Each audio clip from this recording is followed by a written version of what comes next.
welcome one and all to this week's episode of The Síle Show. Sleep, my dear friends, is not a luxury. It's not a reward for a good day or something we earn when everything else is done. Nor should surviving on less than optimal amounts of sleep be worn like a badge of honour. Sleep is a basic emotional need, and it's also an innate resource. We're actually designed to sleep. As diurnal beings, our biology drives us towards rest. And within that design lies the capacity to restore, to regulate, and to reset.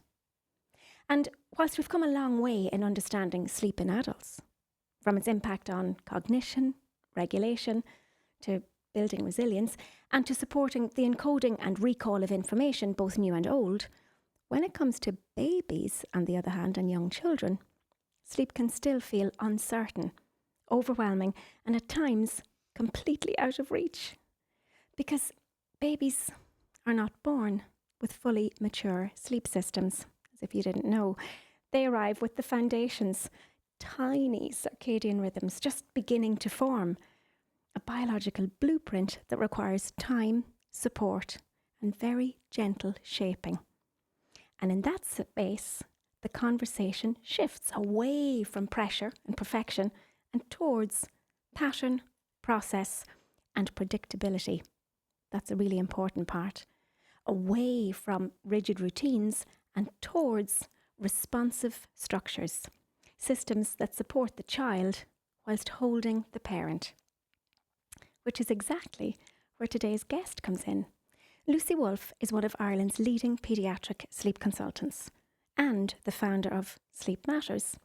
Through her work, she has supported thousands of families, guiding them in ways that nurture each child and fit the heartbeat of the entire family. She's the best-selling author of The Baby Sleep Solution, and her work is deeply informed by her background in psychotherapy and relationship mentoring, as well as her doctoral research exploring how women across generations experience and navigate children's sleep. Lucy's approach recognises that sleep is not just biological, it's relational, it's emotional, and it's shaped within the context of family life, the whole family. Today we're going to explore how we can better understand the systems, the signals, and the supports that help children and their families to move towards rest that feels secure, restorative, and attuned to family life. So, without further ado, Lucy Wolfe, the heartiest of Síle Show welcomes to lovely you. Thank you so much. It's lovely to be here. Well, it is great to chat with you. And you're just back from Florida. That's right, I am. Yeah, I'm just back from a conference. I was presenting my research at the Museum of Motherhood Academic and Arts Conference. So it was a profound experience, unbelievable, inspiring. Aren't you amazing? Yeah. And can you tell us about your research? Yeah, absolutely. Like, it's a PhD research. I say I am in the later stages of it, but listen, I think I'll be saying that for a while. I'm in my fourth year of it. And look, it's a beautiful piece of work. It is centred on an intergenerational perspective of maternal infant sleep. So really women's experiences, their lived experiences, a mother and her daughter, Wow. and how they have experienced it. So the mother currently parenting, or the daughter currently parenting, and the mother reflecting on her experience with the same child. It's a phenomenological study. So that really means that it's preoccupied with the lived reality at a pivotal time in a person's life. So in that, there are themes that have emerged, and like, my hope is that long term maybe some of our understandings could be begun to be put into like the maternal education framework, in really understanding what we really do go through when we transition from womb to mother. So that's called matrescence anyway, and how that is informed by our sleep. So one of the big themes that have come out of the study is that sleep is really identity work. So we go into our parenting very well prepared, the contemporary woman, but we have conceptions, good mothering, bad mothering, and how sleep often gets aligned with that, or how well your child is sleeping gets aligned to that. So yeah, it's exciting. I'm really excited. It is exciting. I can't wait to read. That is fantastic. Yeah, absolutely thank you. fantastic.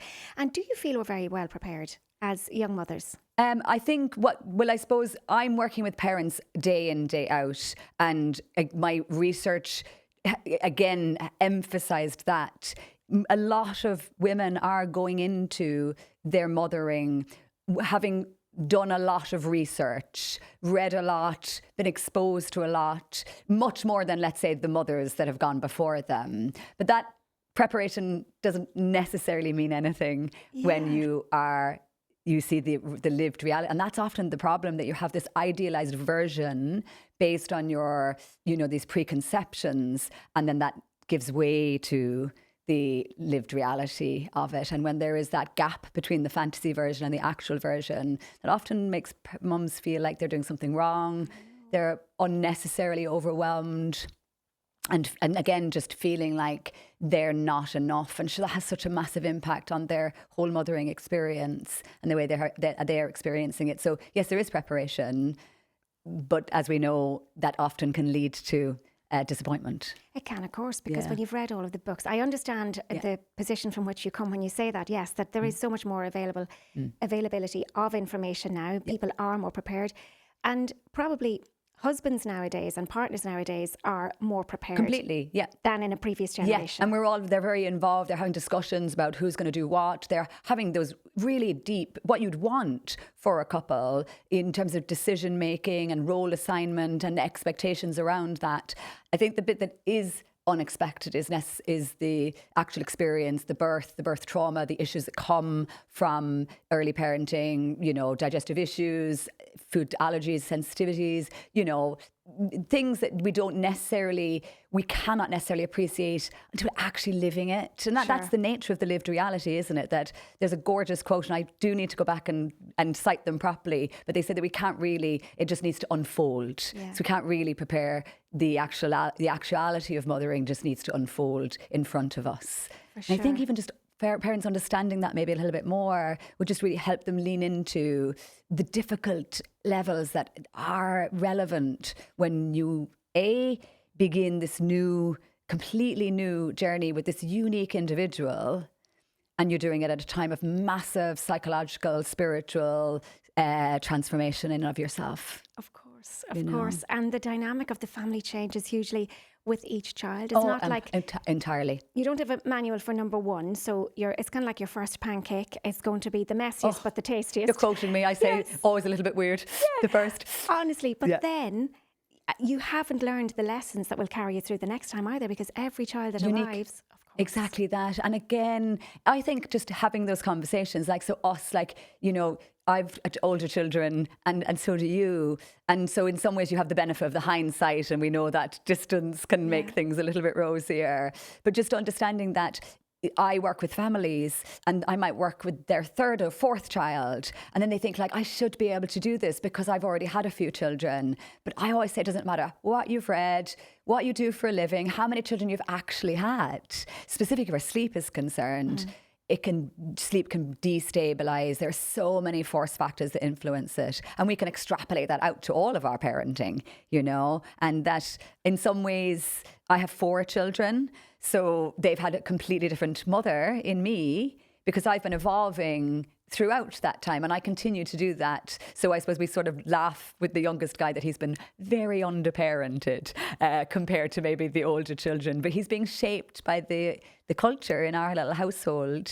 Yeah, it's an ecosystem of its own, isn't it? Yeah, because our fears that you have, let's say, about our oldest, they get diluted because then you see, things do work out, hopefully, and the things that you maybe worry about, I don't need as much worry that and so I have personally become much more relaxed as a mother, and the children will say it, like they'll say, oh, Harry, you definitely didn't get a mum like we had, or, because they can see the difference. And I love that too.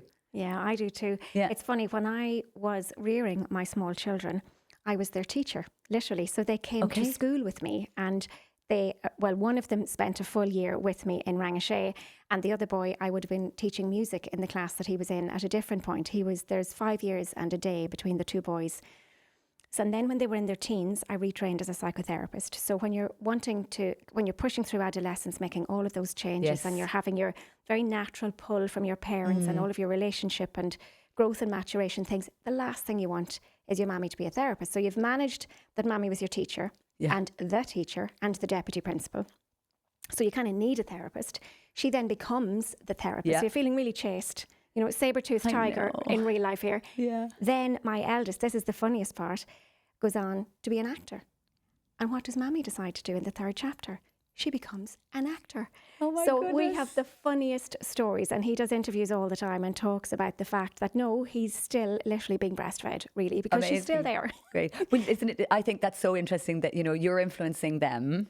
Like we're influencing, and then they're influencing us. And like I find that an unexpected piece to my own mothering, that I am being exposed to things that I never anticipated, like, and taken to countries that I never thought I'd visit, gone to concerts. And that's all because of, you know, having done the hard yards in the early days. There's a beautiful piece that comes, I don't think we talk about that enough either, as our young children start to merge into young adults. Sure, and as they move into matrescence. So we forget that in the blinking of an eye ago, we were in adolescence, slipping into matrescence. We didn't even have that word at the time. Matrescence, patrescence, we didn't know there was such a thing. Like we didn't know there was menopause, andropause. You know, Menno had his moment and Andro was just about putting its head above the parapet now. And kids know these things now that we didn't know at the time, but neither did we know that when we push through all those pain barriers, we've got lovely friends at the end of it. Yeah, we're blessed. I know. And I always try and make a point of, like, let's say in a position like today, that we actually mention that, because I think we owe it to those coming up behind us to, you know, the hard that's there, because it is difficult, even when we have the language to put on top of it, you know, the sleepless nights specifically. And then, like, it isn't just the sleepless nights, it's everything else that's impacted by it. And that there is, on the other side, there is an other side, and the bits that you collect on the way through the hard, so they form you and they are informing you. And so I always make a specific effort to emphasize that for people to understand that as well. I never thought it was going to get easier. I didn't. I know. And I mean, I can only imagine with 4, because with mine, I remember at one point, my 2 hands were always full. Yeah. And then I remember meeting people a few years later and say, oh my goodness, look at the size of them. I remember you when. Yeah. And like there was 5 years and a day between mine. So I had plenty of time really. But as it so happens, you know, we were still going to the same things because it was 2 boys. Yeah. So they were just at different stages in their extracurricular things. So we were arriving to places, my 2 hands still full. And then all of a sudden they weren't. I know. And it passes and then you move into a different stage. And like, there's a sadness attached to that. But I always say, oh, it's great. Like I remember people saying, oh, your children are getting big. And I'm like, yeah, it's great. Wonderful. Because so many amazing things happen. Like I just remember I had 3 under 4. And I thought I was going to go insane. Like, there was not enough hands, first of all. So I didn't have enough hands. And nobody could do anything for themselves. So, like, you'd be going into the car and everyone would need their seatbelt put on. And then you would be, you know, trying to stop one from running out into the road while and like the heat of the effort and the labour. Yes. And then before you know it, they're holding your bags from the shopping into the car. You know, they're making the dinners, or at least one of them in the week. And all your work, your psychological work, your emotional work, like it's not gone away, it's harder in some ways, okay? But it really does seem to benefit the whole family. I love it. I love being a parent to both the younger, and I'm really enjoying being a parent of older children now as well. I have to say the same. It's a gift and a blessing. And it's lovely then that you get to have the conversation. I actually asked my husband before I came up here today to remember for me and with me about the children when they were smaller. I said, let's just have that conversation. Let's go down memory lane. And God, we really sidetracked. I had to say, oh my goodness, I need to go. Yeah. We sidetracked. So he said, remember this, remember that. And some of the things I didn't even really remember. So he was remembering different things. But that's it. But also I was saying to someone recently, it's a fever dream. So you don't remember half of it because you're so busy at the time. And that's another piece that came up in my research, is like the emotional, you know, the embodied labour. Like, you know, when you become the vessel, your arms, your body, your breasts, your shoulders, your hands, your voice, your pacing feet, like they become the medium to help your baby to sleep. And that is then added to the emotional labour added to all the other, trying everything. And it's just a lot. It is a lot. And a lot, when you're in those early stages, a lot that you really want to try and get right. And it is for your child. It's that unconditional, huge love that is all consuming for you. You're doing it for them and they so need you to. We have to look after their physical needs and their emotional needs. Yeah. But sometimes at the cost of our own. And that's it, you see. And I think there's more pressure than ever before on that doing it right. That's sort of like that unconscious messaging that's there, of the, good parenting, not this pressure to be always on and available and to get it right. And I suppose, look, I'm a big fan, and everyone will know, of the imperfect piece of parenting, and to kind of lean into that, and that good enough is enough. And, there's no such thing as, bad habits, spoiling your baby. Your primary task onwards is to help them to feel loved, safe, seen, secure and belonging. And just by in your hundreds and thousands of interactions with them, you're doing that. You are indeed. And that is very bespoke to you, Lucy. It's one of my favourite parts of what you do. So you have a lovely take on the sleep profile, obviously, that's your area of expertise. But beyond that, I do believe you bring something that's quite unique to you, to your whole conversation around this. So it's holding the parents as much as it is rearing the child and meeting their emotional needs. Yeah, I think that, and you're right, and I like that you identify that, because I do think that over the course of my time, I've just been studying for nearly 20 years in this area and supporting parents for over 15 years. And one of my big things was that I want to be the best practitioner for the parent that I can possibly be. And look, parenting starts with the parent. They are the architect. And I think that if I have been privileged to be able to support them, that I do want to create that space for them so they feel all of the things that I want their baby to feel, because then they can transmit that. So they're the bridge. So yes, I do think that's really important. And I never really want that to get lost in the conversation, because, sleep itself can often feel, divisive and controversial. There are dilemmas for parents from a moral perspective around, how are they going to help their baby to settle and to sleep? And for me, if we can provide good quality guidance, support, but also nuance. So, I'm really interested in helping parents to understand what's normal, because it's not one size fits all. It couldn't be. And so there's two parts to expectations where sleep is concerned. The one is that maybe you just think this is just the way it is. You just have to get on with it. And that's dangerous, because that's selling us into that sort of self-sacrifice that you have to, because kids can be helped and supported to sleep better in wherever you decide they're going to sleep, whether that's with you in a in a shared capacity or in a cot.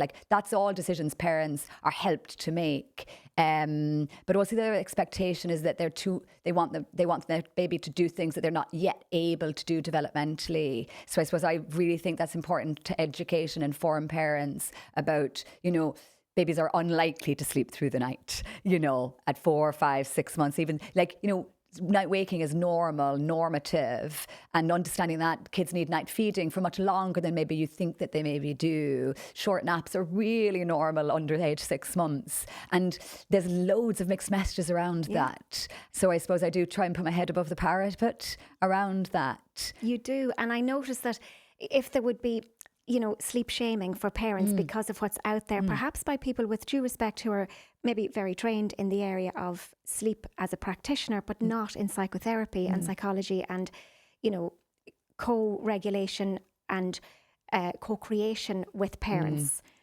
Sometimes I feel that the message can go awry. People are still looking for the glossy Instagram parenting post, and they're missing the fact that these are real people, and real people are picking up energies, and that they're individual, and that one of the most common questions I get is, how much sleep should they be getting? And I'm always like, I don't practice like that. And then they're always looking at me and I said, I don't even know how much this age group really need.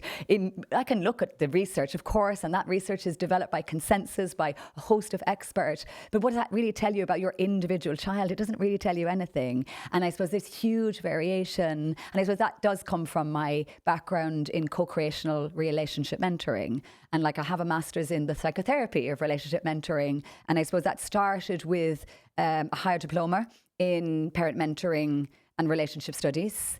And then I went on to do that. And I suppose I was already working with parents with sleep, but I felt that there was something missing. And I was trying to, again, try and be this really rounded practitioner so that I would bring a little bit more to the relationship. So that's where I add that into my practice, which is possibly why you feel there's maybe a slight difference in how I am in comparison maybe to another. Because I think it's reminding parents that the most important relationship actually is the relationship with themselves. And then by default, they can then have that really congruent relationship with their child, and that will continue to grow through the lifespan. I know. One of the first things I heard you saying that really arrested my memory of how I did things before, and perhaps let me off the hook a little if I thought I didn't do it correctly. So I was rearing my children at a time when controlled crying was the whole go, and I didn't do that. I thought, therefore, that I was a little bit rebellious, maybe a little bit laissez-faire. It's not something I would have kind of told anybody. And if my little boy at the time, my eldest, was a little bit giddier, and he was very active and very nearly overactive. That was just his part. He was smother loved. I mean, he was my first, and he was the first on either side. From a grandchild perspective. So he had many mammies and many daddies. And it was just how we were. And, you know, he could absolutely climb into the labo with us. And I would absolutely sit with him. And we've lovely memories of my sitting with him and putting my finger into the cot to let him get off to sleep. And then he would be asleep and I would be cold on the floor. Rigor mortis was setting in. And I'd go to pull my finger out and just go out. And just at the very last minute, hand on the handle and... Now, I know I definitely didn't do it correctly. I went a little bit too far with it. But when I heard you talking about the fact that, I remember you saying, I think you said a bed share option or something to that effect. And I was thinking, oh, that's actually an option. That's okay. And then you were talking about, and sometimes that can change, you know, you can move with the child, stay and settle them. And that's okay if that happens in their bed or in a bed alongside them. And I was thinking, goodness, I didn't get it so disastrously wrong. That's absolutely okay. And you see, it's so interesting because firstly, some of the things that you've said and the words that you've used are really typical of the words that parents and mums use. Like, you know, I didn't do it right, I didn't do this, looking back. Yet your child sees that so differently, doesn't they? They've experienced that so differently. And my first child is nearly 24, so we're not completely out. And you're right, controlled crying and cry it out was the main.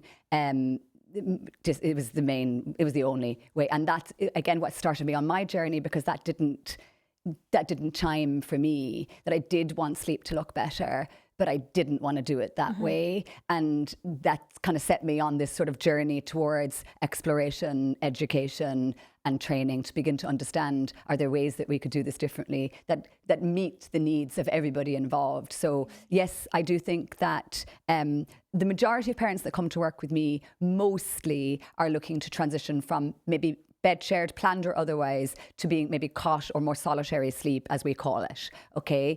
But that doesn't mean that's the only thing that I work on. I often help parents continue to bed share, but maybe get more and better sleep in the context of bed sharing. And that often is not completely acknowledged, or the fact that doing either of the sleep stories is wrong or different. And that's where that word sleep shame has come up in my research, because I guess I feel like I'm coining it for want of a better description, because what has come up is that whether they're bed sharing or whether they're cot sleeping, both parents feel that they're doing something wrong. And I think that's so sad. I think it's fundamentally sad that it's something that's so significant to our parenting that we're feeling like for some reason we're doing something wrong. Whether you decide to do some sleep work, like my stay and support approach, which is exactly what you described. Now, I don't always encourage the hand holding for the exact reason that you've just described, because as soon as you try and take your hand away. But I really am interested in completely privileging physical support, emotional availability, eye contact. So sometimes all of the things that you think I shouldn't be doing, I'm like, let's turn that on its head and let's really help to develop what I think of as being emotional and psychological safety around where the space that you want your child to sleep, whether that's the bed, whether that's a bed on the floor, whether that's a bed with a little surround, whether it's the cot itself. And I suppose just trying to help parents understand there's loads of options, but it's got to feel right for you. So lots of mums would be afraid of sharing the bed because they're worried about the risks of, of naturally sudden infant death and suffocation, because the message there is the health agenda doesn't support the bed sharing. And that makes it difficult, let's say, for me as a practitioner. But we know that parents do share the bed, and we know that culturally many and for a long have shared the bed. But would you believe this? In my research, in the 9th century in English law, mums were told not to share the bed. In the 13th century, the priests from the diocese were preaching every Sunday about women sharing the bed for fear of suffocation. So this dilemma around whether we share the bed or not is not new. Yeah. Obviously it became more and more prevalent in the 20th century when solitary sleep really became to the forefront. But this is an age-old dilemma. Yeah. And I think it's always about trying to equalise it. What feels right? What do you want? What's your own vision? Yeah. And nothing's forever anyway. So if you did share the bed, you can change that. Absolutely. And listen, did you ever see an 11-year-old in the bed with their mommy and daddy? Probably not. There are some, and I suppose, there's a few things that sometimes happen. We talk about sharing the bed. The first thing is it needs to be done safely and making those informed decisions. And there's loads of literature out there to help parents to do that safely, okay? And the most important thing is that, it's safe, flat, no gaps, no loose bedding, no risks, and as the baby gets older, the bed mattress probably needs to go onto the floor again so that we don't fall and stuff like that. So that's the most important thing. And then you can decide who else is in the bed and, are we all cognizant and making those right decisions? And then there is a narrative that kind of says, look, if you share the bed, they'll just give it up at some point and they'll go off into their own bedroom. And that absolutely can happen. But obviously in my practice, I see the reverse sometimes where they haven't naturally, given the high five and said, I'm okay to sleep solitary. And sometimes that skill needs to be initiated. So if it's something that the parents want at some point, that's something that can be supported through. Does that make any sense to you? Oh, it makes pure sense. Yeah. And I think that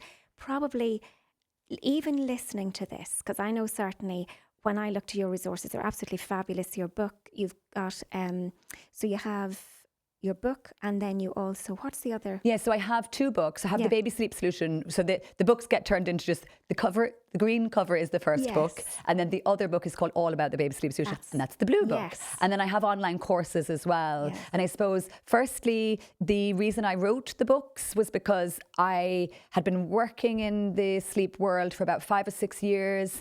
And I was so busy and I just couldn't see any more people than I was seeing. And I just really felt like the approach deserved to go out into the wider population.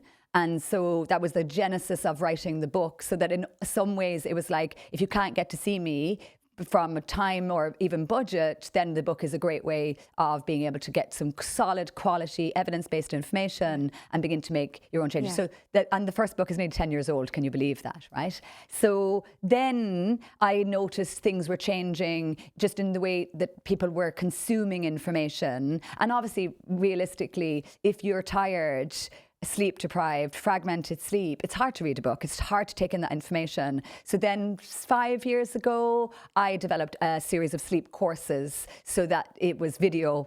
Yes. It was quick information, digestible, and that then you could just download and you could listen to it on a walk. You could, it was much more digestible. So it's just trying to always, I suppose, meet the needs as they present, but nothing really compares to one-to-one work. Absolutely. Yeah. And I think it's amazing. Like, I meet people, if the book has helped them or if the course has helped them, I think that's so amazing. I'm thrilled. But sometimes I think that if the book doesn't work, you think that nothing's going to work. Or if you've tried all the tips that you've ever read on Instagram, TikTok, or via Google, nothing compares to having a practitioner take a forensic look at your individual child, your family culture, the dynamics within the family, the changes that would be so different in my house versus yours naturally.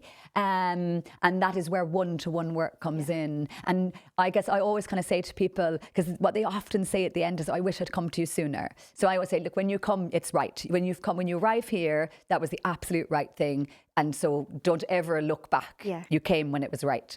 And then also, I always say, if you need anything else at some point in the future, come back and let me know, because I can always resolve it way quicker than you can do it on your own, because that's what loads of experience gives you, and insight. And I'm learning always. I'm always learning. I'm obviously doing the PhD, but I'm always doing courses. I'm always listening to, next week I go to Florence to the International Paediatric Sleep Association. I'm presenting there, and I post a presentation there, which is exciting. But I'm also going to then be amongst all the scholars from the scientific community around sleep, and that I'll be learning. And so whatever I learn there, I bring back to my practice. That's amazing. Yeah, well it is done, amazing. you. It's fantastic. And you see, you can't see what's on the label when you're in the jar. So even if people have read the book or attended, a series of sessions with you, there will come a time, very likely down the road, when they could go back for a top up, quite justifiably. And it's not that they got it wrong. This situation perhaps has changed and they're locked in again. But you can get that metacognition going on. Yeah. You can see from the helicopter view, and you can feedback what they probably already knew, but they nearly totally need. Even I always say this, intellectually, even when people come to see me, they kind of know what I'm going to say. There's no big surprises. But even, and you'll know this, just from a psychology point of view, having a plan is 50% of the improvement. Having someone to account to, having been heard by that person, and then by default feeling seen, and then feeling healed, right? Then that is, again, probably 75% of the way there. And then maybe doing the little bit of sleep work is the top up. But I do think there's something magical that happens when you are able to extend that support to someone. So people that work with me, they can email me all through the week. I don't reply to emails on the weekend, because I do need to recharge my own batteries to be a good practitioner. But they have that.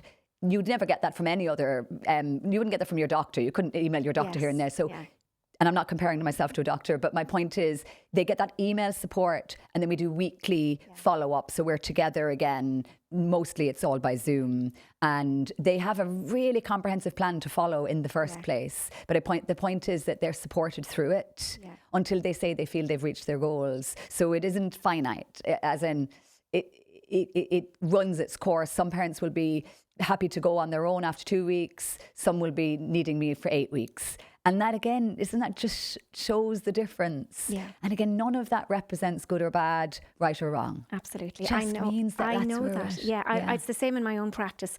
I work with parents all of the time who come. So my view of it would be through the lens of sharing a living space in harmony.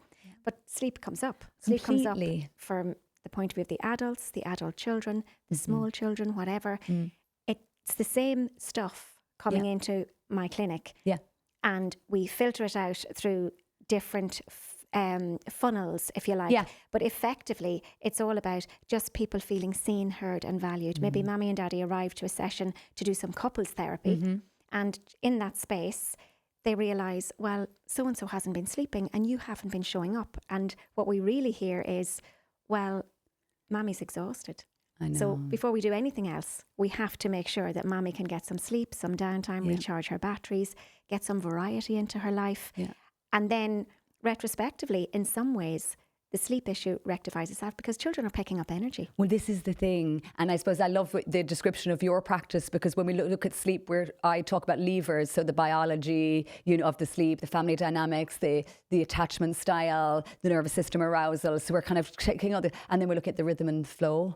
And I suppose, when you talk about trying to get mum better rested, like filling her cup, but that can sometimes feel really challenging to a woman in the trenches, where the care of herself is just doesn't feel tenable. Like, it doesn't feel like there's any space for that. But if we could somehow, press some of those levers that allow that to come up to the surface a little bit more, and then again, opening up space for, sometimes the sleep just naturally improves when you are identifying the root cause. So if the root cause is just the emotional culture, is the regulation, is all dysregulation. And then sometimes it's a lot more than that, especially with the younger age group that I would see. But it's all part of the story, which is why I say I look at every aspect, because we couldn't look at it in a one-dimensional way, because then we're just doing, I guess, what's colloquially called sleep training. Yes. Whereas what I want is, we want that sleep learning, and, you know, I want to help parents develop with their children what I think of as being sleep literacy, so that kids want to go to sleep, that it's not a, you know, an evil thing, especially as they get older and as we go into the, you know, the adolescent years, where you have to hand over the baton and they have that more autonomous approach to their sleep. You're setting those wheels in motion now, so that they can begin to have that good relationship with their sleep, and thereby themselves, their peers. Yeah. So it's this ripple effect, isn't it? It is, of course. Yeah. And it is literally the family dynamic. Yeah. It becomes the culture within the family. This is it. And, you know, you're the architect of that culture. So again, it's reminding the parent, without pressure, how are you showing up? What are you bringing? Yeah. You know, and I suppose if you're feeling chaotic, then unfortunately, then the sleep may look a bit chaotic. Yeah. So it's bringing it back to yourself and doing different exercises and care of yourself in loads of different ways, which can feel a hard thing to do when there's so much to do.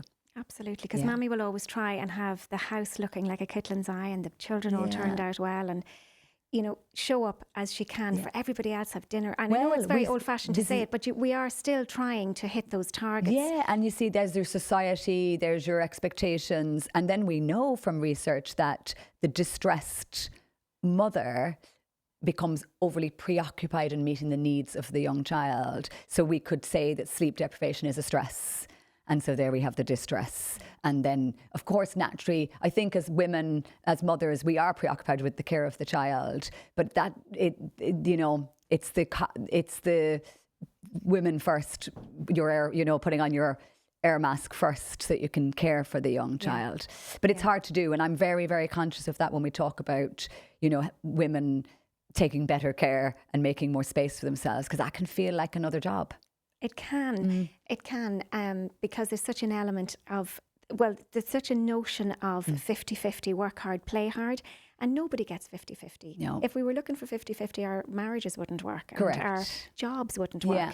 But if we can understand that whatever percentage we have on a given day, if our partner or other family members that are willing to help us, and even our younger children are willing to row in, whether they understand it intellectually or not, if we have 80% to give, and if we can just strategize that the other 20% comes from somewhere, that's fine. Yeah. And that's it, exactly. And I think that it's interesting about the language that we use, isn't it? Like, so the whole notion of work-life balance, what I think we should work-life blend. Let's, you know, if we reframe things a little bit, then maybe we can have that, you know, and that you maybe won't have all the things that you want, like the house being, you know, immaculate at this moment in time. Like, something sometimes has to give, and let it not be the person herself. For sure. And it's a learning curve, and what works today won't work tomorrow. Completely. And even families come together in different ways. So do you work with people, for example, where parents have separated or they're in blended families, and when children stay with Mammy or with Daddy in a different house, that there's a different sleep practice or a different sleep culture, and then when they come back, everything feels like it's undone? And how do you handle that from the point? So I do work with families in all different ways, and that would be a common dynamic. And sometimes we would have cooperation. So both parents are sharing the care, and then they're sharing the philosophies, so that they are practicing, let's say, what we're doing over in this house, and then taking that practice and doing it in this house, which is perfect. That's a really easy work because we're in co-creation, and that's perfect. But the other dynamic often is that we're doing something over here in this house, and when we go here we're doing something completely different, and that often stops people from maybe working on their sleep. But what I always say is that we'll control the controllables. So if it's a thing that you'd like to change something in this house, but you don't have the cooperation in this house, that's fine. What goes on tour can stay on tour. Does that make sense to you? So you can develop practices in this house, and you can work closer to your hopes and aspirations and philosophies.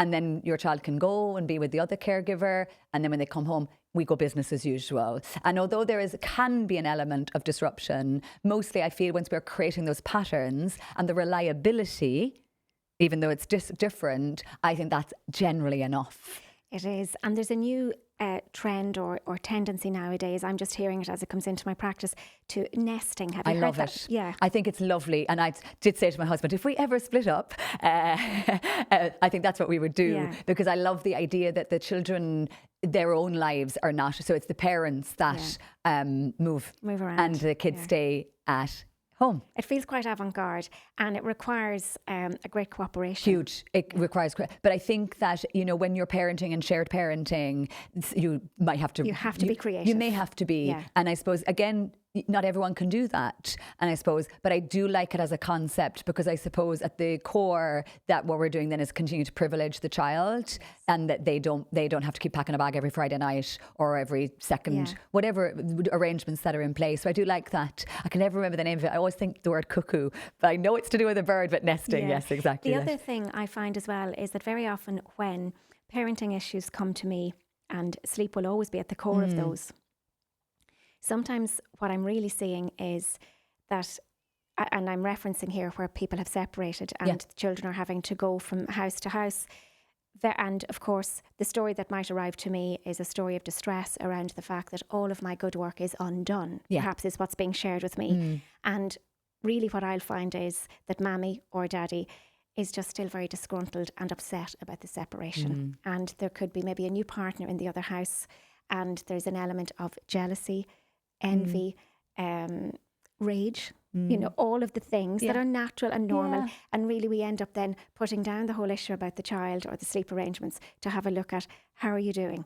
How's that working out for you? Yeah. You know? And I suppose the things, when you're mentioning all those emotions, they're only an alert. They're only a signal to you to bring up something that needs attention. And that attention is probably how you're managing, how you're internalizing things and how that's playing out. I never think of things being undone.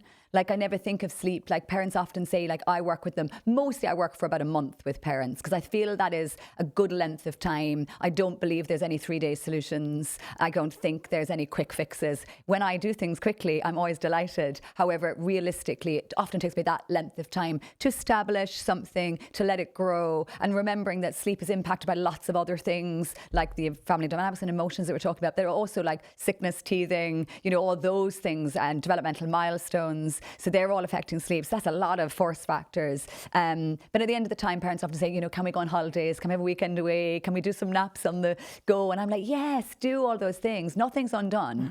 We just keep recreating as best as we possibly can. So, you know, just going back to that, if we have different sleep locations and it's different in either location, I think just creating the reliability that you're trying to is the most important thing. And that nothing's undone.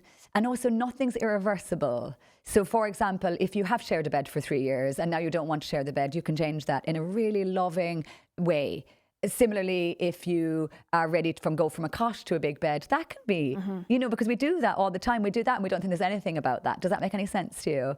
So I guess I'm open to anything. And actually I had a conversation with a friend this morning on a walk, and, you know, it's about, you know, is it one way or no? And I'm like, how could I support parents in just one way? Has to be multifaceted, and it has to keep being nuanced to the individual that's in front of me and their child. Now, a lot of their expectations are obviously governed by society's expectations and what is out there in terms of discourse and narratives. But again, I'll always just say, what is it that you would like? What's the vision for your little family? And then sometimes, you know, that we have a vision and then the child doesn't fit that vision because they have that goodness to fit idea, you know? So that often comes up. So I might have a child who I just can't get them to sleep in the cot. So then I have to look at maybe being on a floor bed. And there's that goodness to fit. We have to keep being agile and understanding that if that's not workable, then is there another solution? And keep exploring, keep being curious around it. That's amazing. And I love the idea of the agility, because we tend still to take our babies into our adult world and think that won't affect them. And then we still want the perfect situation at home. So it might suit parents, because babies are portable, to take them to a restaurant and leave them sitting there. And I say this with the utmost of respect, because we did it ourselves. Yeah. But then you go home and you're in a routine and you don't know why baby isn't fitting in to the routine. So you have to we have to understand the fact that these little tots, if we want them to be in a good routine, we have to provide them with the good routine. Have the little practice before bed regularly, before we make these rare visits to other people's houses or go to restaurants or whatever. Get it all in place. But the agility aspect of it, I think, gives parents back their agency. You can set down the really good structure. It's not a rigid routine. It's just, this is what we do because this is what works right now. We might do it differently at a later point, but we'll get a run into it before we have that evening out. Yeah, and then we have to see, does that suit, that kind of way. So I suppose I put emphasis on two main levers: regulation, but regulation under sort of an umbrella term. So circadian rhythm regulation, so regular wake times, then regulation from a feeding point of view. So aligning feeding and sleeping, napping at the time maybe before the body is overtired. So regulation from that perspective, nervous system regulation, or adaptation, and emotional regulation. And that's caregiver oriented, as well as helping the child to do all of those things. And then I look at ritual. And so that's our routines of care. And that can be like the processes of when we get up to the table to eat breakfast or dinner, like, do we say the same sort of words? Is it the same sort of consistency, reliability? And then, of course, I'm such an advocate of the bedtime ritual, because whatever you do at home, you can do that all over the world. Does that make any sense to you? So if it becomes in play, then that's something you could do in any room, any hotel room, any cabin, anything. And again, there's that reliability. And we're responding to that social cue with your child. Like, you could start a bedtime routine at age 6 weeks, because they start to smile back at you. So now you sort of know there's that sort of that encoding happening. And then that's a beautiful opportunity. But also you can begin a bedtime routine at age 3 if you haven't been doing one. Does that make any sense? And I suppose the research tells us that the regularity of the bedtime routine, layered with emotional availability, is one of the strongest predictors for going to sleep with greater ease and staying asleep for a little bit longer. And I'm sure that's what we're always trying to help initiate in some shape or form. So I suppose I put a lot of emphasis on those two levers, and then I start dragging in the others ultimately as I go, Yeah, it's fabulous. And your book also stresses the fact that you could be on the floor with your child, playing with them in their room, and keep that separate then to bed. Say if you're going to read a story, I thought that was really important. I think that's actually really interesting. And it's funny because I was working with a 10-year-old yesterday, and the parents had come to me because they were saying they've tried everything that's out there, but they were doing everything, but I just needed to refine it a little bit. And I suppose one thing that I'm really interested in doing is creating a difference between the preparation for sleep and the going to sleep. Like, I think they're two separate activities. And what happens sometimes is that parents are preparing for sleep and inducing sleep in a hybrid way, whereas I think they need to be cleaner, so that going to sleep over time sometimes becomes a more independently achieved activity by the child themselves. And this can all be done at a really rate and pace that feels right for the family. But in the very beginning, I think it's about that the bedtime routine itself is completely separate to how we get them to sleep.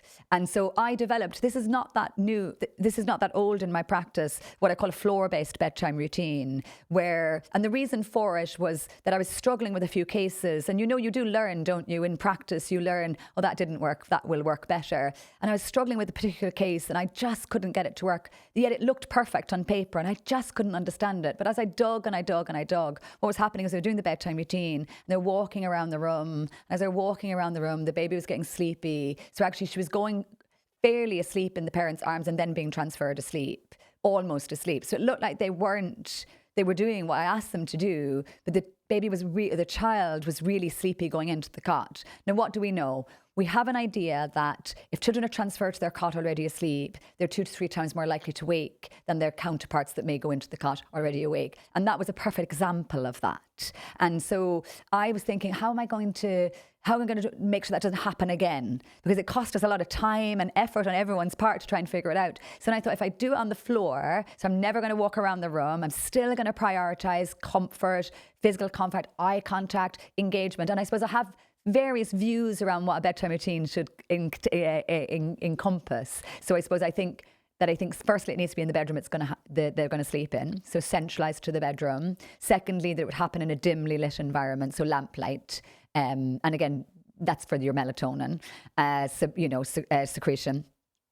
Thirdly, I think that it needs to be at least 20 minutes in duration. I don't think it includes the bath if you're doing one. So again, I don't consider the bath to be the bedtime routine. And then most importantly, the bedtime routine is about relationship. Okay, so it's going back to those pillars. Does your bedtime routine teach them, I see you, I hear you, I love you, you belong? And that if I do book reading, I think book reading is brilliant, but I don't necessarily think it's a good thing to do with every child. Like, I love book reading, so please don't get me wrong. And I like it, but I think it's quite passive. So especially if we're reading a book at bedtime, sometimes we're side by side. So now we're not eye contact. Now we're not engaged. So are we giving the messaging? Does that make any sense? So often I like to integrate book sharing and interaction, maybe stacking cups, shape sorting, wooden puzzles. And in that, we're taking turns. In that, we're having dialogue. You take a turn, I will do this. And you can do, they don't need to be verbal. You're just doing it with association. And for me, that's a bedtime routine. That's very interesting, because I would have thought that would stimulate the child. And you see, parents often raise that with me. I'm not that worried about that, because I think connection is more important. Yeah. And I think that the tone changes anyway, because we're providing the context. Now, it's not the right decision for every child, and that is 100% true, but that's going to be true for everything, isn't it? So I'll always start there, and then I'll pick out bits that don't feel like they're working. And so I might end up doing a bedtime routine where I am in arms all of the time, but I might start here first. And I suppose one of the main thrusts of that anyway is that it's different, it's defined, and then it ends. And then you hold them to sleep, then you feed them to sleep, then you put them in their cot, awake or asleep, depending on your practice, or you put them in the bed, but you're putting the ritual in front of it. And then you can build from there. It's amazing. The education piece, as you say, is so important, because as you say that, I'm thinking in my own mind, when I look back, I thought I was stacking resources when I had whatever little piece of knowledge was available to me at the time. And I would have done the bath routine, and I did the little massage, and I thought I was great, and I would have had the dimly lit room. But I absolutely sat into bed and read with my kids at the time. And you see, that just links into, let's say, the case I said about yesterday. They were doing all of the bits, and then they get into bed and read, and they read her to sleep. Yeah. Then when they left, she was distressed because they'd left, because she wasn't aware that they'd left. And then she was wakening and being distressed. Which is what you say as well, Lucy, about the baby. I thought this was really interesting when I heard it. So babies that go to sleep on the breast, or they go to sleep with the bottle, will waken up more regularly throughout the night, because, am I right? They have more potential to, yes. And I suppose, of course, you're going to have a cohort that are fed to sleep, rocked to sleep, transferred and sleep. Yeah. But there is a higher vulnerability to awakening when they are falling all the way asleep on anything other than in their cot or their bed.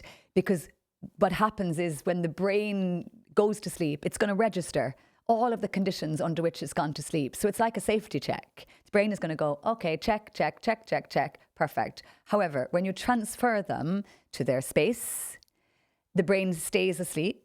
But then at some point, the brain is going to start to transition through sleep phases. And when it does that, it has a check to see, is it okay? Are things the same as it was when I first went to sleep? If aspects are missing, the nipple is no longer in the mouth, the bottle isn't, the dummy's fallen out, the hand is no longer in situ, arms are no longer around, that wakening can become a complete arousal, and you might experience that more frequently as the night unfolds, because that's what happens to the biology of the child's sleep as the night unfolds. Now, it's not going to be the same for every child, but the point is, it is what I call a vulnerability.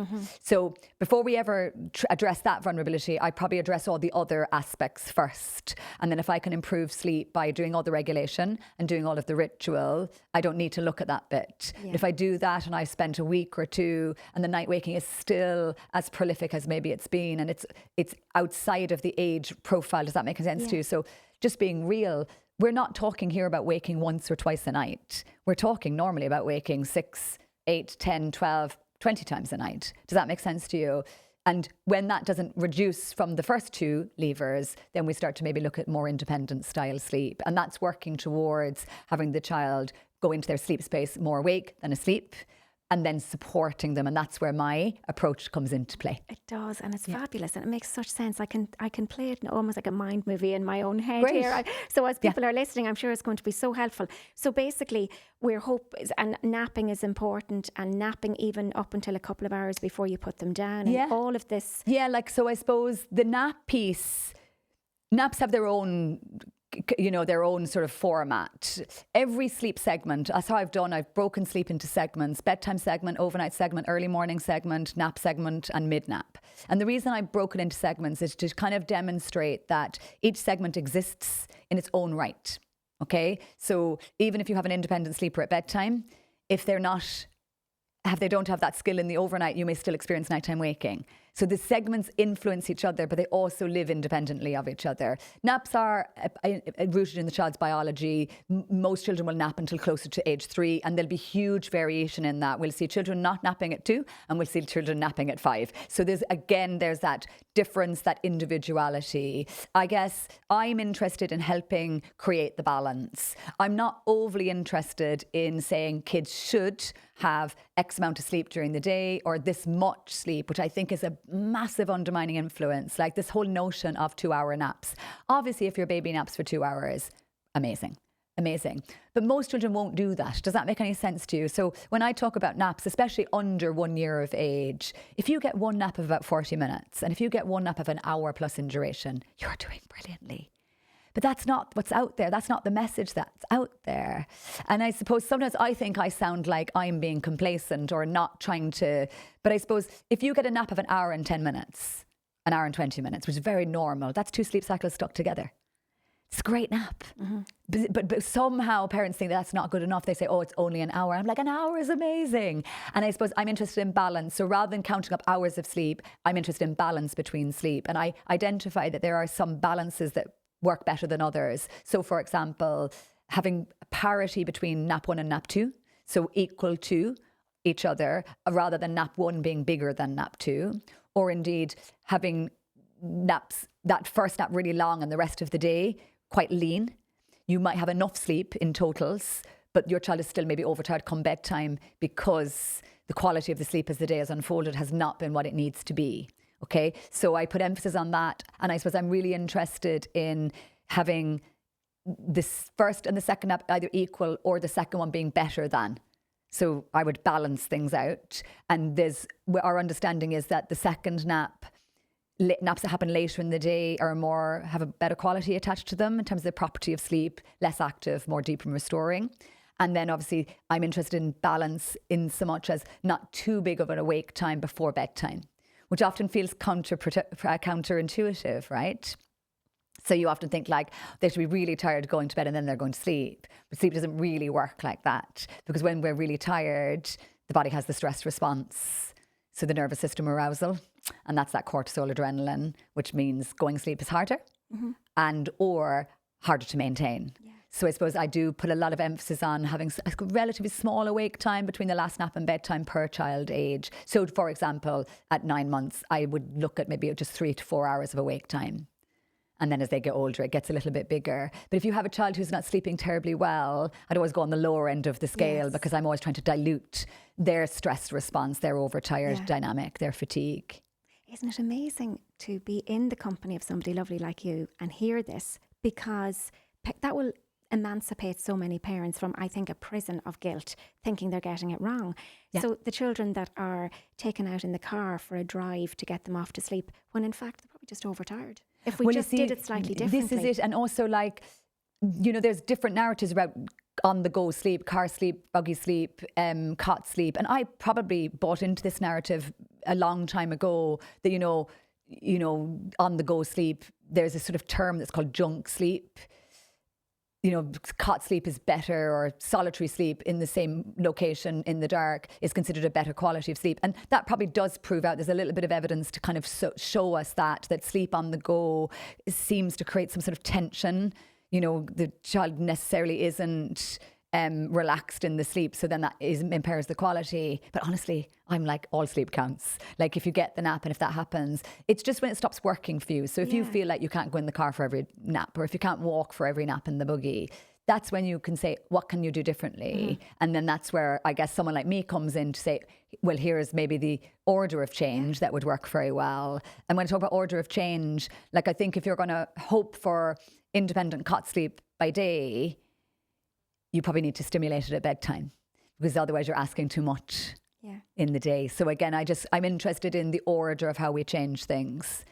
Isn't it amazing when you just hear these things, how it frees up a lot of stresses and strains? I would like to think that. Yeah. I would like to think that. And I'm conscious whenever we talk about anything to do with parenting, a stress emerges anyway, because, we feel like we're not doing the right thing, or we're overwhelmed by what we're hearing. And I never really want to be the contributor to that. So again, one of my big efforts is to distill information that does feel relatable and doable, but also that it makes sense, that there's a rationale behind it. So rather than just saying, oh, I love naps that start at 1 o'clock, there's a reason for that. And that's to do with the quality of the sleep, and it's also to do with having a smaller awake window before bedtime. And it's about trying to understand then, in the context of that, what's right for that particular child. So very often in my practice, I do a set bedtime for a while. So I just have a reliable bedtime. It's the same time every night. And over the course of a week, it kind of helps me understand what's the right bedtime for this particular child. And that I like doing that because it helps me understand the individual piece, which again, you're probably hearing is really important for me. It's fantastic. The structure is fabulous. We need it as parents. We need to have something that we can rely on, that we can try. And that goes back to your point about the agility. So being able to be flexible, but by getting a run in towards, those exceptions to the rule first, where you get a structure in place so that you can feed it back to you. Do you know what I'm hearing actually as I hear you chatting? Really and truly, when people go to you, apart from anything else, they just need somebody to talk to, really, to tell them, actually, you've got this, I think, very innocuous get out of jail card for everybody. I would imagine, as I'm listening to you, you're going to be telling everybody, listen, you got all that right. Let me just help you. Let me hold the corner for a while on this little piece. Yeah, and it's interesting actually, because during the week someone had sort of critiqued my practice because I didn't tell them exactly that I said you could do this, and they didn't think I was giving them direct guidance. And my point is, I'm in collaboration with you. I'm not dictatorial. Like there's some things that I think, oh yeah, we definitely need to do this. But I want you to feel like we are in concert. Like it isn't, I don't ever really want to be the expert. I know that obviously you are elevated to that position when you are in a helping position like I am. But I always want it to be, here are the options, and maybe this is why we would do that. And sometimes there's this bit of a disconnect between, tailored guidance. But if that tailored guidance doesn't match the expectations that might not be right at that moment in time for age or stage of the child, then there's a little bit of a disconnect. There can be, but I think that exists in this profession anyway, and I think we have to do our own work on that. And that's exactly it. We manage our own spare capacity on that. When people come in with a comment like that, with due respect, unless there's a major neglect in somebody's practice, really what it means is that all of the other things that they haven't brought to the space are not really in sync. And as a professional, I totally know that, but it just reminds me to, I guess I'm always reflecting on my practice. Like I'm always reflecting, when you hear something that didn't land, you're trying to, but I'll always want it to be, you've done great. I'll always tell people two main things, and not disingenuously. Like I always think we're doing great. Like you're great if you're just here. Like you're great if you've asked for help. Like you're great if everyone's, if everyone's doing well. Like if, we're doing great. But also it's going to get better. Yeah. And I think parents always need to hear that. Like it can be improved. Yeah. And then that improvement is never going to necessarily be the earth, moon and the stars. But there's room for this to grow. And yes, I always talk about refinements. We're going to refine this, we're going to refine that, and we're going to build on what you've been doing already. So the self-efficacy piece for parents is I think that's important because, and I made that decision very early on in my practice, that it would be consultation orientated. Like I wouldn't go to people's houses, I wouldn't be hands-on, because I feel like there are services that do that. But when they've gone, who's going to do it. Like, I much prefer is if we do it, I help you to understand why we might do it and tell you, look, this is how to do it a little bit.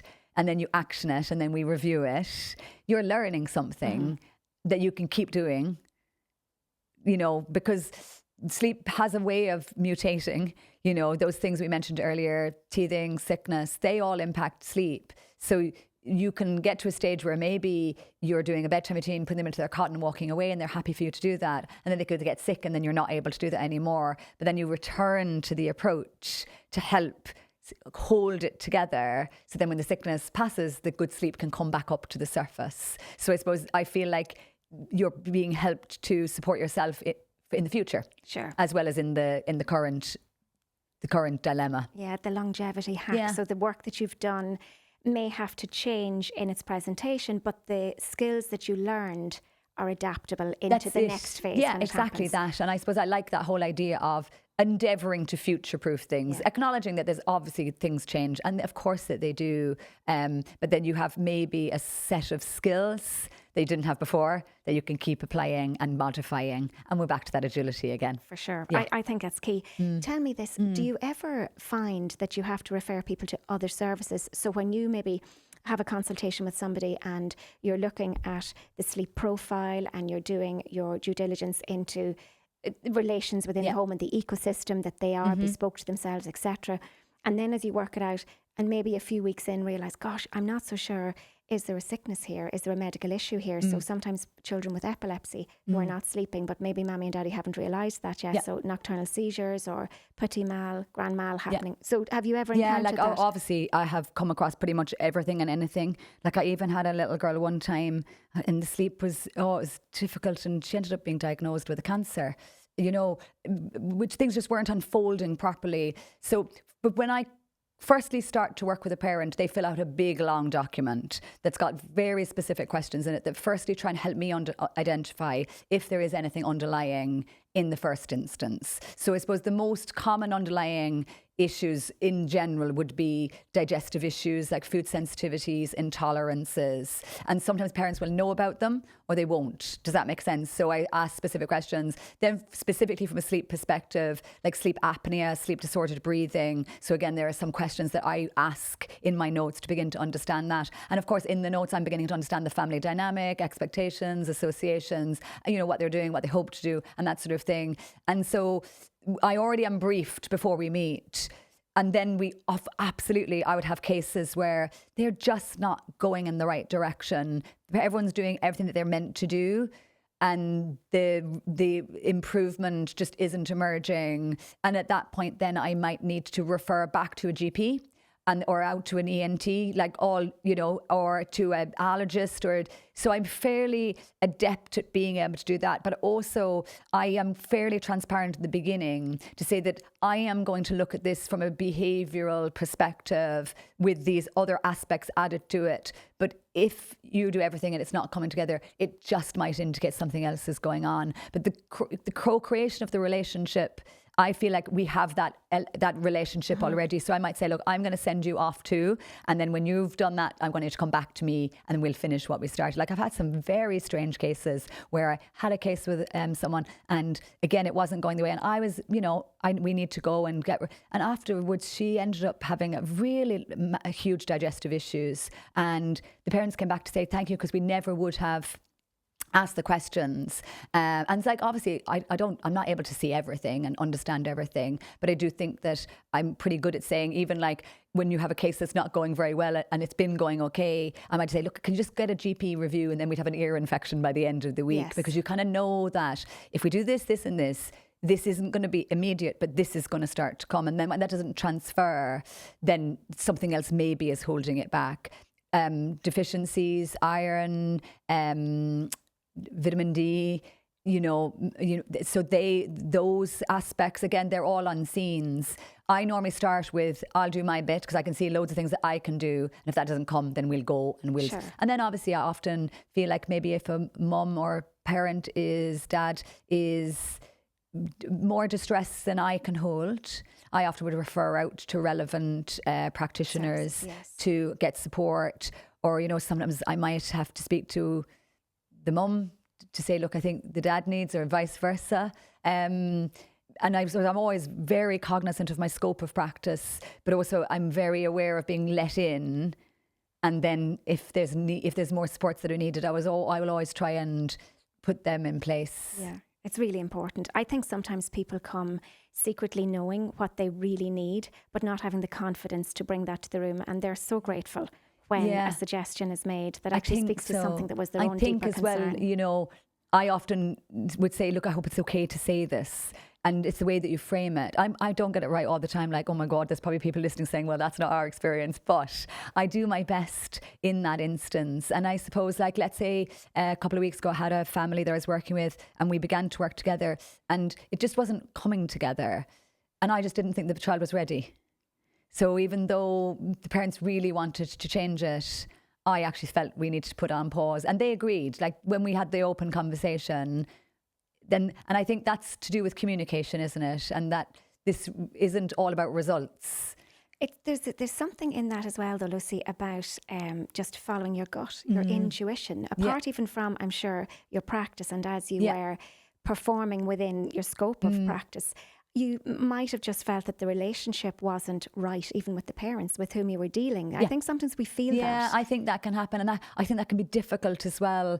I probably have a lot of, inner conflict, because sometimes you kind of know there's a disconnect, but you're already some bit down the road, and then you do your best, but you know it's not, and then it might come up later on that they're unhappy, or you're never going to say you're unhappy really, because you've been engaged. But like, I'm not saying there's not loads of people unhappy, but I mean, I've got loads of great reviews, but I obviously have some people that hasn't felt like it's landed with them. Yeah. I think sometimes in care professions, people find it hard to hand over their money for something that they can't hold and squeeze 100%. And wear. And then I suppose that I have a lot of value in what I do, the time that I do, the expertise that I bring, but I'm also very aware that, look, there's loads of dynamics going on. And I suppose, I think, again, as a practitioner, you get really good at identifying and helping and modifying if you need to. But I mean, it's hard. It's all a juggle, isn't it? It is. It's hugely efficacious, though. And when you have integrity yourself and you love what you do and you know that you do what you do really well, if you encounter those moments that just don't feel right, where the energy isn't just right, you do know, though, in managing your own spare capacity, how to begin the exit conversation with due respect to everybody. Because if people have a problem handing over their money for this service that is going to make their lives so much better, it's not really the place for them to be, even though they may have engaged your services. This is it. And I think readiness to change is really important. And so you could intellectually want to change, but you might not feel that you're actually able to do it at this moment in time. And sometimes it even just like the thought of what I might put together just feels overwhelming. But look, I suppose that is all part of the learning for, working with someone and someone working with me. And the majority of the time we have a common goal. And I think that I'm pretty out there. Like, there's no unknowns really about me. Like, you could watch a million videos on me, you could read a lot about me, so I don't think there's many surprises when parents come to work with me in general. And therefore they know what they're buying into. They do, and they're sort of buying into the history, the experience, and the person that they have already seen, if that makes any sense. Like, a lot of people would come to work with me because they've already read my book. Like, that is probably my biggest referral outside of parents' word of mouth, Yeah. And then if it doesn't go right for them in their own home 6 months later, they might like to think they could blame it on Lucy, who didn't get it right. But the truth is, really and truly behind it all, they know that the dynamic has changed. Maybe there's another new baby on the way. Maybe somebody's been made redundant. Maybe, dynamic in home changes, which affects sleep. Completely. And you see, I suppose it's a bit like there's so many unseens, aren't there? So it's like, I always thought the unseens, like the reflux or, the tongue tie. But there are so many unseens, like, I don't know what's going on in your relationship. I don't know what tensions are really at play, and that can be challenging. But again, that's where I bring in my relationship mentoring aspect. So you're not coming to me for relationship mentoring, but it's added into my practice because I feel comfortable in supporting parents around that. But yes, there's so many unseens, and I guess it's trying to establish the root cause. So the sleep often is just the symptom. For sure. Yeah. And it's so multifactorial. You will probably ask the right questions, and then you'll ascertain in the moment, because it's mostly Zoom, isn't it? So you're not. It is. I always had an online practice alongside an in-person practice, and then even before COVID, like it was always quite split. It was always more in an online capacity. So I would say maybe it was 70-30. And then obviously COVID happened. So then it was all 100% online. And I still do offer in person. I do it from my home office, but I'd say 95% of the time for the first meeting, parents do it on Zoom. Yeah. And then you see, even if you come and see me in person for the first meeting, and some people like to do that, and that's absolutely perfect. Everything else is on Zoom afterwards anyway. Yeah. And I actually don't find there's a difference in the quality of the relationship. Yeah, I can imagine. I think for what you do, I can see that they dovetail quite nicely. Yeah. Because you're harvesting information, you're still looking at mammy and daddy on the screen, or mammy or daddy, or whatever it is, and you're feeding back. There's a lot of maths in what you do. There's it's funny because I suppose it wouldn't be my strongest suit, but it sometimes does feel like there's mathematical Olympics that go on. Well, I feel that. I feel as I listen to you, because you're mapping all of the time, and mind mapping for them in advance of your session and then post session, and you're going back to the drawing board in your practice to check and see what of my arsenal of training here am I going to apply in this case.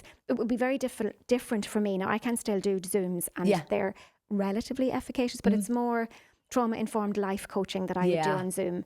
Psychotherapy and couples work and family work. I do a lot of family work. It's in-person work, isn't it? Yeah. I feel. I agree with you I don't do, I mostly do the sleep work, and I have done aspects of the relation mentoring, and I prefer to do that in person. But like, it's interesting. So like, even when they keep a sleep log for me, so we begin our work, and then I do spend my time, working out numbers, working out the patterns, and there is a lot of analysis. So there's a lot of work that goes into each case. The unseen work that I do when I'm then supporting a family. And actually it does end up being, because it's clocks, it's times, it's social timers, it's the hours of, so there's that whole temporal aspect of your pattern sleep. Matching all the time. I do like to see what is occurring, and that helps me understand what's this particular child's natural bedtime. And like, sometimes then you might understand that this child's natural bedtime is later than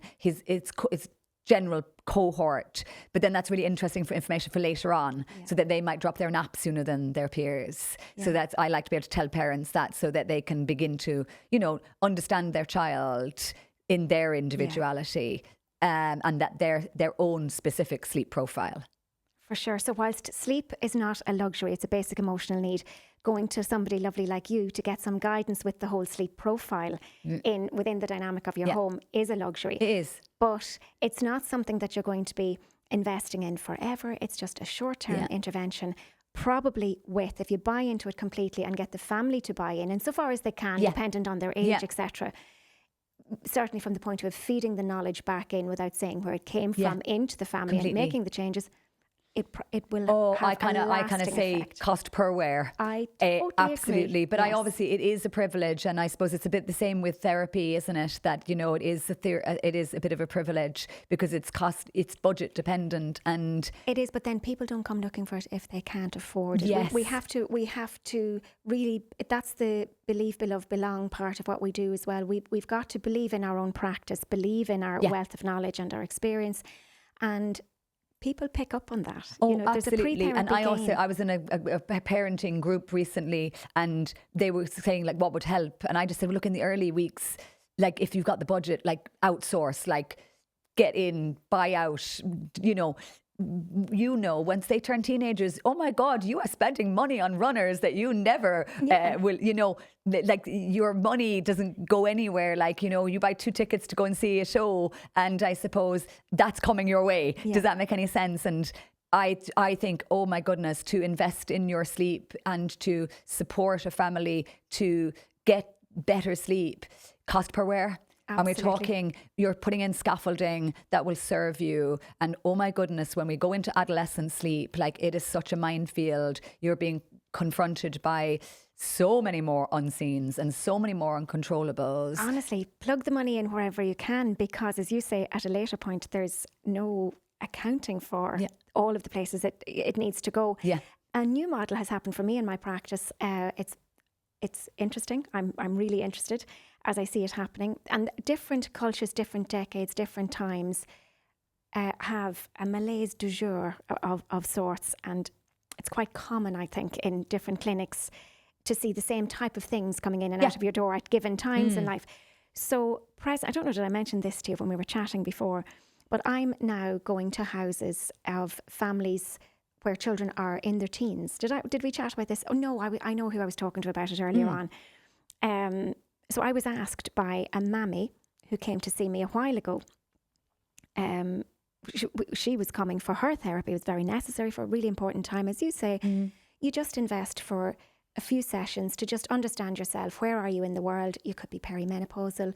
Your husband might be in andropause and nobody even knew that existed a few years ago. And you're just trying to understand life. It's a great thing. You borrow a brain for a period of time. I think knowledge is power, isn't it? It's fantastic. Yeah. And just being seen, heard and valued. When it's just about you, you book in. There's a pre-therapy gain, even in knowing that you're going to go and do this for you. Yep. You're getting in your car, you're driving away to somebody else.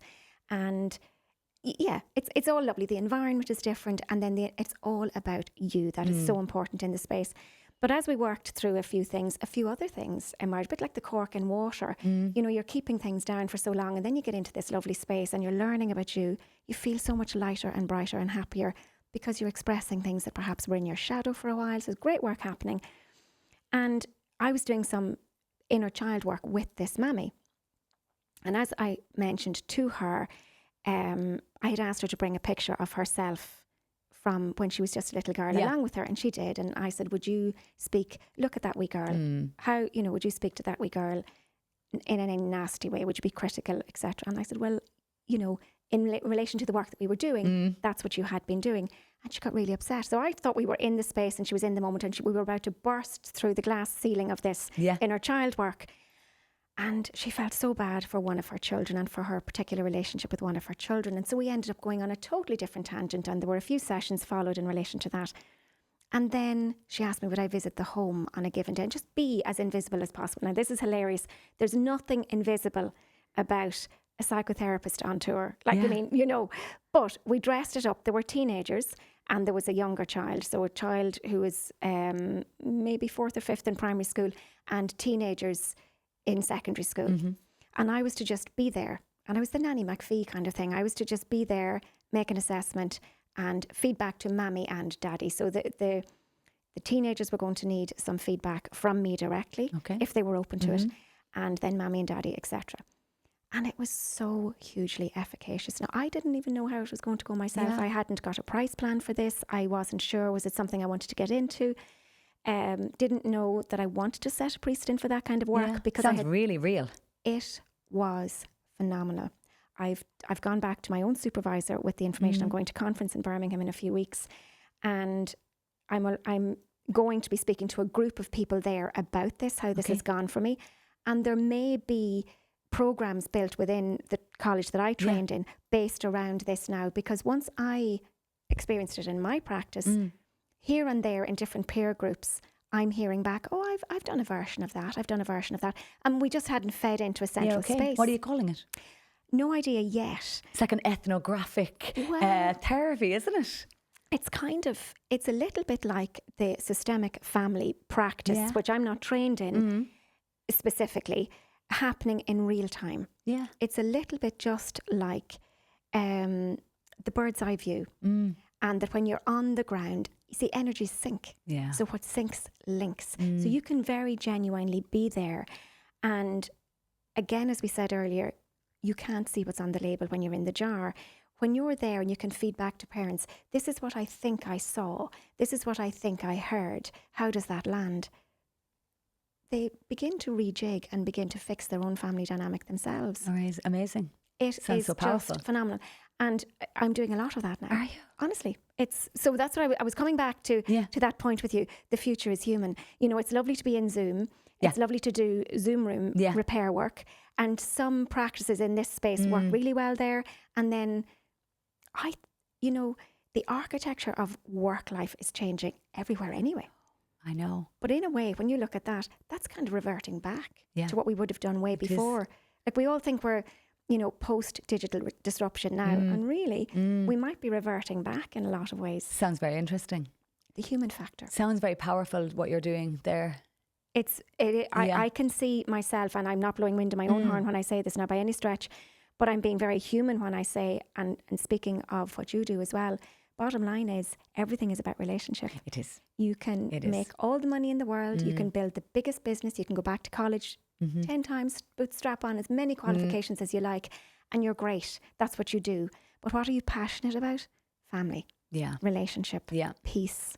Connection. Because when you're in connection, you're not in protection. Yeah. And if you can stay out of protection, you manage that nervous system. It serves you well. I know. You can age back ways. You don't have to be living in one of the blue zones to do that. Yeah. Then you're making a little blue zone of your own family. Yeah. Really. That's Amazing. what I might call it, blue zone. It's great. Yeah, there you go. Sheila's blue zone, something to that effect. We can come back to that at a later point. Yeah. Listen, you are so well qualified just on that subject. I'm thinking, I wanted to ask you this. I was thinking, what are the main things I personally want to know? As somebody who has changed my own career a number of times, I always say I'm falling upwards into the afternoon of my life. I like that. I might steal that. And I'm literally in the third act, literally. Yeah. Not done yet. Great. So how do we share with the world what you've done? You've trained and retrained. You've a love of learning. How did you get so digital that you could go online, that you could write your books? Where did you learn the strategy of that? Or were you groping in the dark? Goodness me. I don't have a straight answer for you. I suppose I think that whole idea that everything you do from the beginning is worthwhile because all points lead you towards what you are at and what you continue to do. So in a previous life, I was an auctioneer, a chartered surveyor, and I loved that, but I loved the people. I loved selling houses. I loved connecting with people, and I loved sales, and I loved closing sales, and I liked pitching. And I suppose that I lectured in my field when I lectured to adult education in professional practice. And I think that even when I was in school, I was doing debating and Toastmasters. And I suppose my point is that all those things meant that, let's say if I was on the television, I was well able to speak. If I was doing a radio interview, if we're doing this, like I don't have any nerves around that. And I suppose it comes from probably and the way that I was able to structure a business and run a business. But mostly I was just learning on the hoof, and I suppose obviously I was training and educating, but a lot of the things like, getting a website, getting a social media presence, most of that is absolutely just on the hoof, like completely. I do like writing. So when I went back to college into UCC to do the parent mentoring, that's a level 8, even though it's a HDIP. There was all essays, so I was back writing. Actually, I'd written the book already by then. I'd already written my book by then, but I do like writing. And then when I went on to do the masters, it's just a lot of writing. I like academic writing, and then obviously I'm doing the PhD, and I just love learning. I love learning, but it's not really the love of learning. I love being able to expand what I'm doing and taking it and into it. So I suppose mostly it's all on the seat of my pants, is essentially. And will I have a third chapter? I suppose 5 chapters. Why not? Just about to launch a podcast with one of my daughters, the making and unmaking of Mothers After Midnight. And that's so special because A, I wanted to do a podcast, and B, she's going to do it with me. And we've obviously got a lovely relationship anyway, but it's interesting to work with her. Yeah. And she obviously is in awe of me. I think that's just one of those things, right? But I'm in awe of her. Does that make sense? Oh, absolutely. But I just noticed myself a few things. So I'm just about to do an Instagram post on this, actually, as in, I'm sorry for the person I was when the sat-nav didn't work. I'm sorry for the person I was when I couldn't find the parking space, because I just turn into the most horrible person, just so stressed out, which is not really my thing. And I just noticed we were about to do a recording. She's in one room, I'm in another. She said she couldn't hear me, so I kicked her out of the Zoom room, and then she couldn't come back in again. And I just was so stressed. And I was like, oh, I'm really noticing that. That kind of person that I don't really want to be. And I wouldn't want her to be exposed to that. So it's helping me, you know, I like to think of myself as always sort of developing.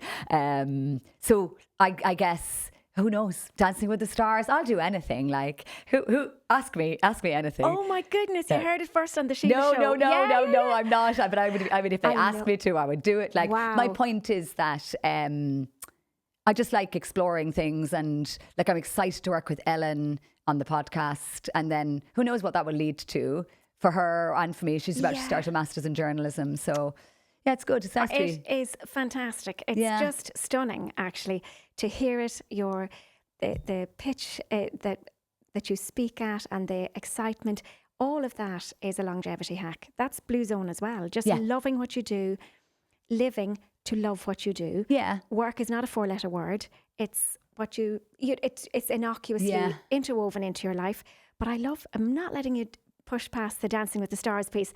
How do we make them hear that you want to do it? Oh my God! I'm going to regret that now. No, you will not. We've got to get this out there. We'll get this out there. We'll make a clip of this. Like, who knows? Like, I suppose if I look back at my life, I never would have thought I would write a couple of books, be doing a PhD. You actually don't really know what's around the corner, but I'm open. Like, I put it out to the universe. No.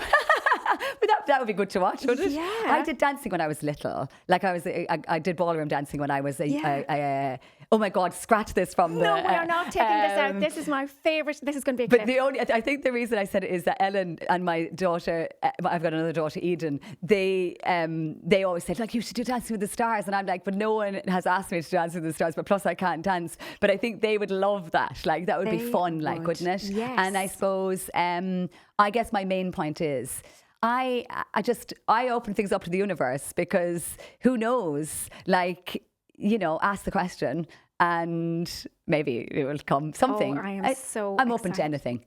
I'm so excited. I'm actually, as the kids would say, well, gel. Listen, that's going to be... I'm regretting that now. Do not 100%. regret it. Do not regret it. We'll see what we can do. We shall see what we can do. This is where these things start. And then the other part is so lovely as well. The retraining, the relearning. Yeah. And now you're in that lovely relationship with your children, where a moment ago you were pushing through the pain barriers from the point of view of the sleep and for children, and getting everybody out to school, and remembering, you know, to make sure they had their homework done. I mean, here you are in the professional capacity. I know myself, my children were coming to school with me, and I had to try and remember sometimes to make sure they had everything with them, or that they had their homework done. Like, the labour. Yes. You know, the Mall of Fuckle, and oh God. I didn't know what you said there. Just everything. All the things that you do. Yeah. And then all points lead to, so like the lovely relationships, the openness to... And the funny stories they tell too then when they're older, where they say, oh, you didn't tell that to your clients. They don't know this side of you, you know, this type of thing. Or you didn't tell them that in school. Yeah. When they see the reality of us behind the scenes, or, you know, because we are just mammies in that moment in a desperate rush to get to work. Yeah. And we're packing the kids into the car, and we're not wearing our teacher hat at that point, or our...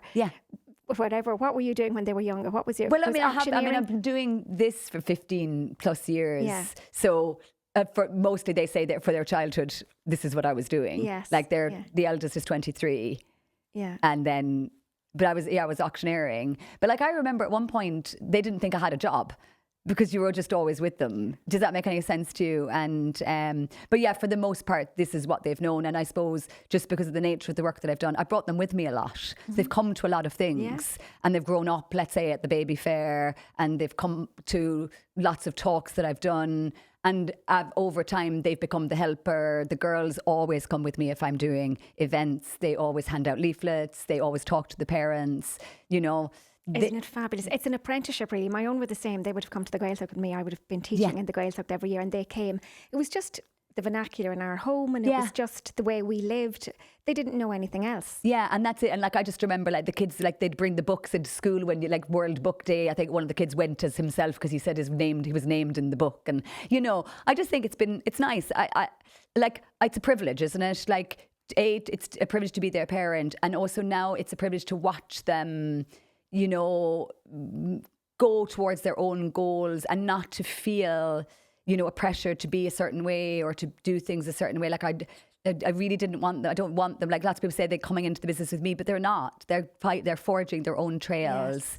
They're doing their own things. Like my oldest guy is a chef and he's blazing his own trail. And Ellen is just about to graduate from law and go into journalism. Eden's doing her leaving cert. Harry is anywhere because he's underparented. I told you that. He's dipping a raw sausage in a yogurt somewhere. He could be, but he's fine. He seems fine. He'll survive on healthy neglect. He'll be fine. The others will pick up the pieces. He's happy out. I think though, I do love the family. Like my favourite part of the day is our evening meal. Yeah. Now we don't have Jesse because he's out cooking someone else's evening meal, but I do love that. Yeah. So like even at the hardest, most strenuous practice day, because you know you need to decompress after supporting all day long in lots of different ways. I don't mind then going into the cooking of the dinner. I find that quite therapeutic, and I just love the chats around the kitchen table. I love the way that has changed in our house, where now you talk about everything, politics to whoever, who you saw down the road. Yeah. And I kind of look back at that. I look at that and I used to always have this image when things were really difficult, what would the kitchen table be like when everyone was older? Like I always had that sort of notion of, we're doing this for that. Yes. And I really love that. That's the favourite part of my day. I really identify with that. I cherish it. And I remember the time. I do remember the time, not the year, because it's big picture, not detail in my memory bank. But I do remember the time. Maybe it was a Christmas, or maybe it was over a Christmas and a period of time thereafter, where I realised the dinner table was civilised. And I remember thinking, I love this. Yeah. This is cool. I could live like this. Yeah. Where you made all the same effort you ever made, but everybody arrived, everybody ate. Yeah, I know. Nobody fell out. Yeah. Nobody left disgruntled. Different people just contributed. Emerges, doesn't it? It's really... And I remember the same sort of thing about being in a restaurant. So you mentioned earlier about going into the restaurant. Like we all do it, don't we? We brought them all, and it used to be like chaos. And don't be at that, don't be touching that, stay in your seat, don't be quieter. And then all of a sudden, I just remember being at a restaurant and that didn't happen. Nobody needed it. And I remember being on a holiday where I didn't have to sit at the children's pool. Yeah, or take turns. Yeah. Yeah, so that you could actually be together for a while because they could mind each other. And I remember a holiday that I read a book on, where I hadn't read a book for like a long, like maybe 10 years on a holiday. Yeah. And those things, they just kind of happen. And I love that. And then the other thing is, I love it when I don't have to cook the dinner because someone else does it. We have a little bit of a rota going. Yeah. Or a safari supper, you do the starter, I'll do the veg, you do the... Yeah, and I suppose, what does that come from? Well, I think that comes from all the baking that we did, all the cooking that we did, all the showing, the growing. So the yield is exponential. Yeah. And I suppose I love music, I love shows, and I love going to concerts, and my husband doesn't really like that. But because I kept taking the kids to everything, now I don't need him to go. I just go with the girls, and, we just go. We've gone to loads of different things all the time. We go to the Bodgat every quarter, and I just think all the things that you invested in seem to just create something even more special. They do. It's the it's kind of the autumn of that whole period, and then there's the springtime, and you can enjoy that for so long. I think actually this part of our conversation is probably, dare I say it, the most efficacious, because people that are looking in with their little babies and struggling through those pain barriers and all of the dynamic and all of the fallout, I think it's and all always of the worth talking about it, because even though I'm very conscious that we're off topic per se, but we're not, because we're mothers who've come out the other side, and I can be very honest and say I found lots of parts of early mothering really challenging and difficult, and there was lots of parts that I didn't think they were going to end or improve, and I make a big point to say that it does improve, it does get better, and then all your hard work seems to have a benefit, a yield. And I also want you to know there isn't Disneyland in our house at all. Like, it's warts and all, right? Like, it's not all beautiful evening meals all of the time, but there is a rhythm there, and I think I have a very, very conscious effort to create that in our household. Yeah. And the fruit of that labour is evident. And I think what you're saying is that it's not perfect all of the time. If you want to lift the blind on it, it's, there's couldn't an be. element, of course, there's an element of, irregularity about it, as there is everywhere. But what you're saying resonates with me as a gratitude practice of sorts. I love where I'm at. I choose to love where I'm at. I choose to be appreciative of what I've got, and what you appreciate appreciates. Yeah. So even if it's with your quiet voice inside, sometimes you'll have quiet rage when things just aren't going your way.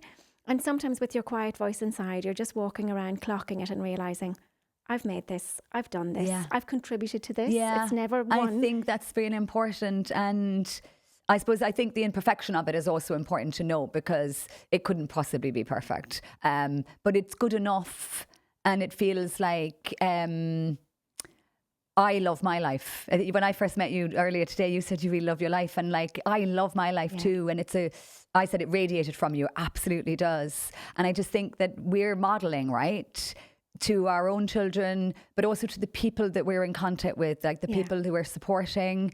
And I think that's important, to be in a really good space yourself. Well, you can't hold another to the extent that you're holding yourself, right? So, I love my life, and I've worked very hard for us to have a life that we love. Does that make sense to you? It sure does. And our communication here today, really, for everybody who's listening in and wanting the Lucy Wolfe golden nuggets, what they're really hearing is, yes, there is so much information available, and you can disseminate that information bespoke to every family. Yeah. It is worth treating yourself to that. It is a treat. It's an opportunity, not a right. You need to know that you can do it in your budget. You need to know that you can give it the time that you will invest and work with your practitioner. There will be whatever end result. You may need to go back for a top up. That is worth it as well. Hugely, I think, though, and slightly more importantly than that, if it's possible to compare them, is the fact that you're here in the lived experience to say, I did that. And each time with each of your 4, you said it was different, more difficult with some than others. Yeah. And here you are, the far side of it, living the dream. Yeah. They're safe, they're happy. You didn't, you didn't leave anyone after you. You took them all with you. Not really. Not for any length of time. Exactly that. And look, we're all ploughing our own furrow, aren't we? Yeah. Yeah. Oh, Lucy, we could talk all day. I have thoroughly enjoyed this conversation. Where can we find you? So you've said you have your... Yeah, so my main website is sleepmatters.ie. And then I guess on my social media, I'm on Instagram, Lucy Wolfe Sleep. And I'm still on Facebook, if anyone else is, as just Sleep Matters with Lucy Wolfe. And like, you just can contact me in any of those ways. And sure, I'd love to hear from you. I do lots of different things. Like, so I help parents predominantly with their children's sleep. I work with older children. I work with families and adolescents, kind of as a joint venture. I do workshops in corporations and in community groups. So I'm always open. Oh, and to doing different things. So I love it. Yeah. Dancing with the stars. Let's get that out there. That's too funny now. I definitely need you to edit that out. Oh, not going to be edited out. No way. Absolutely. Oh, that's too funny. No way. I'll have to be very true to the moment and make sure it's you I propose and not myself. Like well, maybe we can both do it then. Together. That'll be amazing. Let's tell them. Yeah. Oh my God. Yeah, we'll let them know that they have their clients sorted out for next year.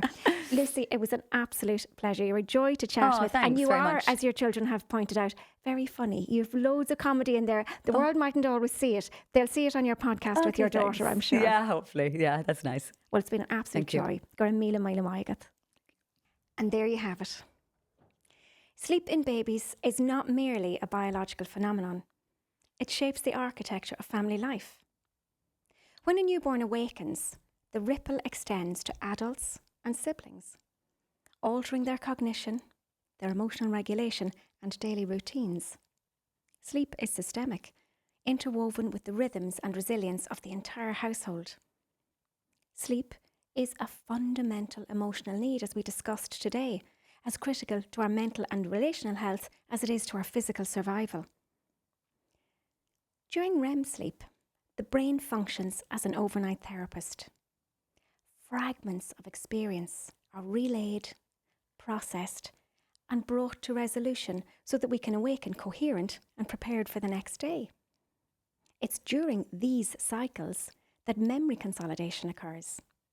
Information acquired throughout the day is encoded into the hippocampus, integrated with existing knowledge and organised for immediate and for future retrieval.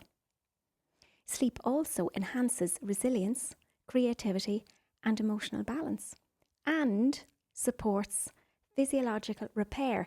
Glial cells literally come out to clear neural waste away, hormones get balanced, and systemic restoration ensures readiness for optimal functioning the next day. Predictability matters too. Regular wake times are paramount, often more so than consistent bedtimes. Aligning with your chronotype is really quite pivotal as well. That's the intrinsic circadian architecture of your physiological sleep profile. So when your sleep habits and patterns are synchronized with and to your chronotype, that maximizes the restorative benefits that you can derive from sleep. High quality sleep requires attention to environment and routine, dimmed lighting, reduction of screen time, all of that in favour of rituals that cue the brain and the body towards rest.